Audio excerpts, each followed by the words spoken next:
Olá, amigos, vamos a mais uma semana econômica com dados importantes aqui da economia brasileira e também lá de fora dos Estados Unidos, principalmente, que impactam diretamente aqui. Mas antes de começar a falar sobre os dados dessa semana, eu queria deixar o meu contato aqui à disposição para aquelas empresas e para aquelas pessoas que queiram contratar uma palestra para justamente discutir os cenários econômicos de negócios do Brasil, do mundo e também da sua região ou do seu setor. Basta entrar em contato para a gente ver um orçamento e também o agendamento. E também gostaria de convidar todos a seguirem aqui o meu perfil do YouTube, mas também minhas demais redes sociais, tanto no X quanto no Instagram. Há diversas formas de você acompanhar o meu perfil para ficar sempre por dentro do que está acontecendo na economia, nos mercados, como que isso pode afetar diretamente os seus negócios. Mas vamos lá.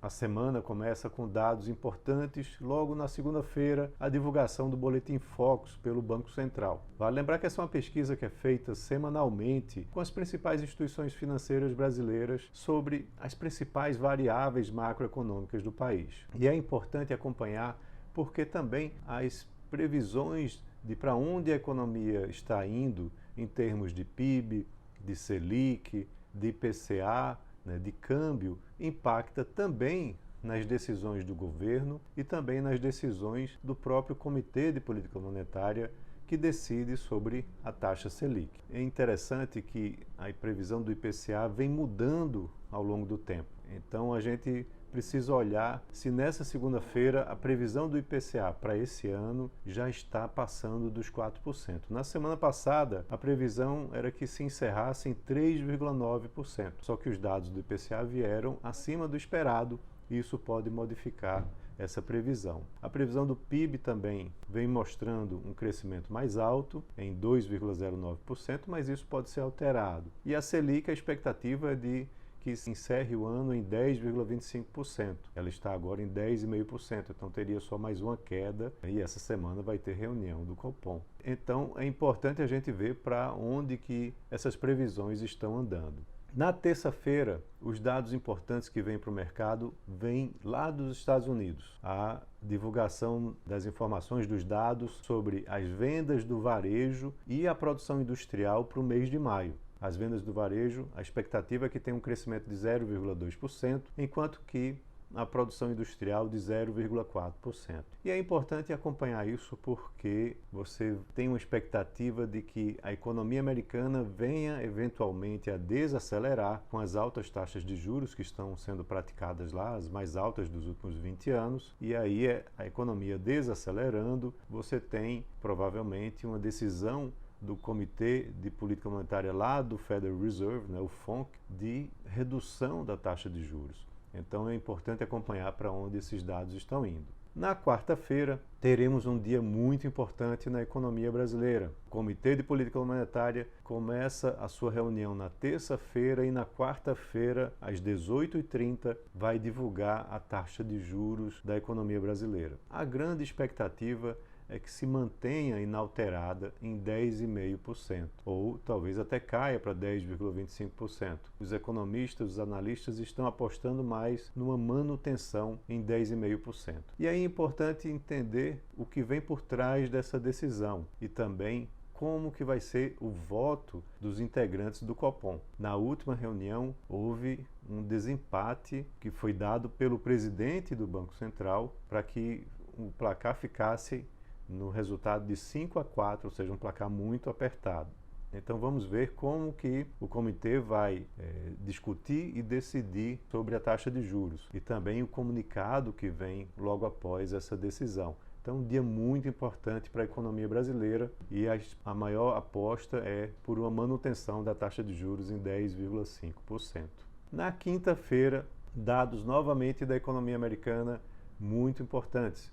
O índice de atividade econômica divulgado pelo Fed da Filadélfia. O Banco Central americano, diferente daqui do Brasil, ele tem várias branches, como eles falam, ou várias filiais em diversas capitais importantes lá dos Estados Unidos. E o índice de atividade econômica do Federal Reserve da Filadélfia é muito esperado, porque ele mostra justamente o desempenho da economia americana e como isso pode afetar na decisão de juros lá na frente. E na sexta-feira, ainda falando de economia americana, você tem dados importantes do PMI da indústria e dos serviços lá dos Estados Unidos. O PMI é um índice, né, dos gerentes de compras, onde você tem aí uma expectativa a partir das compras desses gerentes de diversas empresas de para onde a economia está indo também. Então, se você tem um PMI acima de 50, significa que você tem uma economia aquecida. Se está abaixo de 50, a economia está desacelerando.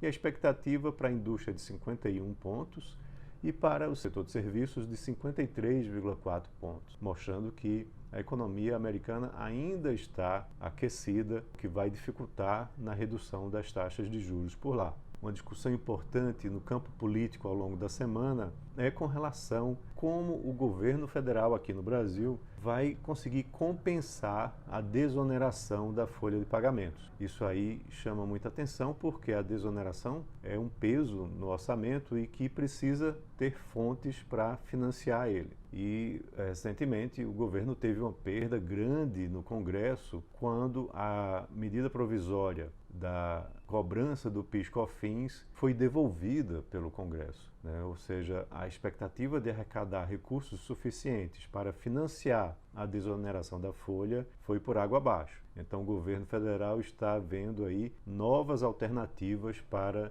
seguir adiante com isso. Outro ponto importante é que a cobrança vem cada vez mais forte em relação ao governo federal reduzir gastos. A previsão de crescimento dos gastos é grande e o governo federal tem atacado muito essa questão do déficit primário via arrecadação, via aumento de receita com aumento de tributos, com aumento de impostos. E a sociedade, o setor econômico, vem reclamando muito disso, porque não vê uma mobilização por parte do governo para a redução das despesas. Então é possível que a gente veja um aprofundamento maior por parte do Ministério da Fazenda, do Ministério do Planejamento, para que haja alguma medida importante para a redução das despesas. E isso pode envolver, por exemplo, a previdência dos militares. Isso é um ponto que vem sendo ventilado bastante. Mas vamos aguardar, vamos ver como que isso se desenrola ao longo dessa semana e como que isso vai impactar na economia e nos mercados. Então é isso, um abraço a todos e tenham uma ótima semana.